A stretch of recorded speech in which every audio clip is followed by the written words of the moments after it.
Now come to the tumors of the sex cord gonadal tumors. There are two types of tumor, Leydig cell tumors and the Sertoli cell tumors. What is the difference between these two tumors? Leydig cell tumors will elaborate the androgens, and sometimes it will elaborate the androgens, estrogen or the corticosteroids. But the Sertoli cell tumors will be hormonally silent and it will present as the testicular mass. Now come to the age. What will be the age for the development of the Leydig cell tumors? 20 to 60 years of age. The feature, the patient will present with the testicular swelling, even with the gynecomastia. If it's developed in the children will present as the sexual precocity. Now come to the morphology of the Leydig cell tumors.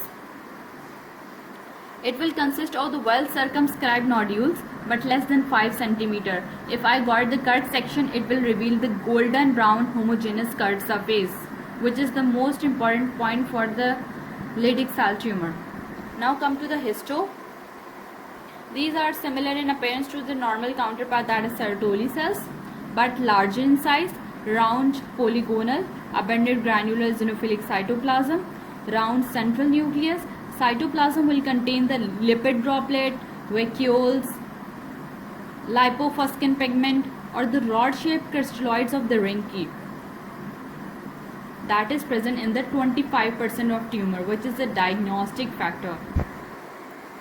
10% are invasive and can metastasize, but others are benign. Now come to the morphology of the Sertoli cell tumors. They will fern and the small nodule. Grey white to yellow cut surface. There was a golden brown homogeneous cut surface. There is a grey white to yellow. Arranged into trabeculae to form a cord-like structures and the tubules. These are mostly benign, but 10% are malignant.